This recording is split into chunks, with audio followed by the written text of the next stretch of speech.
Nagpa-deliver na nga pala kami ngayon mga kakulit ng 100 pieces ng hollow block. Sapagkat ngayong araw nga na ito mga kakulit, sisimula na nga ang pag-aasintada dito sa ipinapagawa naming dream house. 300 pieces nga ng hollow blocks mga kakulit ang aming in-order. Pero 100 pieces nga lamang muna ang aming ipinadeliver. Dahil simpleng bahay nga lamang mga kakulit ang aming ipinapagawa, kaya naman di 4 nga lamang na hollow blocks ang aming gagamitin. Sobrang nakakatuwa nga mga kakulit sapagkat sa loob nga ng 10 araw simula nga noong nagpahukay kami, finally at sa wakas nga masisimula na nga rin ang pag-aasintada. Ito nga yung part mga kakulit na matagal ko na talagang pinakahihintay at sobrang excited kong makita. Ang masimula ng pag-aasintada para unti-unti ko na ngang makikita ang aming ipinapagawa na bahay. At sa pag-aasintada nga mga kakulit alam nga din itong gawain ng inyong daddy kulit. Kaya naman siya na nga lamang din ang mag-uutay-utay na mag-asinta dito sa ipinapagawa naming bahay. At isang labor nga lamang din pala mga kakulit ang aming kinuha na makakatulong sa pag-asintada ng inyong daddy kulit. Dahil hindi rin naman namin minamadali mga kakulit ang pagpapagawa ng aming bahay. Kaya naman ang inyong daddy kulit na nga lamang ang mag-uutay-utay nito. At ang isa pa nga doon mga kakulit kaya hindi nga namin ito minamadali at hindi nga kami kumukuha ng maraming magtatrabaho. Yung aming budget mga kakulit sa pagpapatayo ng bahay namin hindi rin naman kalakihan, kaya naman binabudget nga namin ito ng mabuti dahil na nga rin sa mahal ng materyales ngayon. Kumbaga kahit kulang pa nga yung aming budget mga kakulit para makapagpatayo nga kami ng sarili naming bahay, kahit kulang ay inumpisahan na nga namin para naman kahit papaano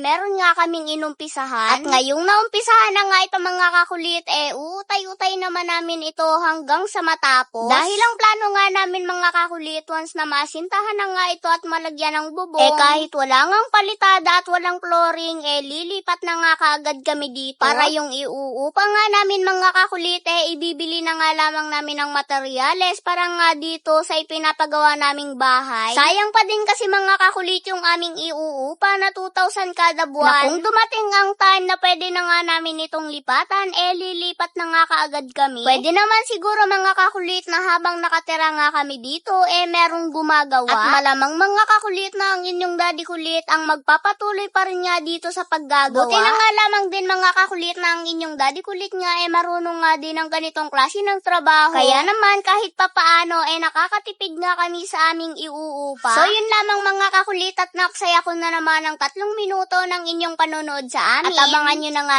lamang po ulit mga kakulit ang aming mga susunod na video tungkol dito sa aming ipinapagawa na bahay. See you next vlog. I love you all. Charot! Hindi dapat gayon.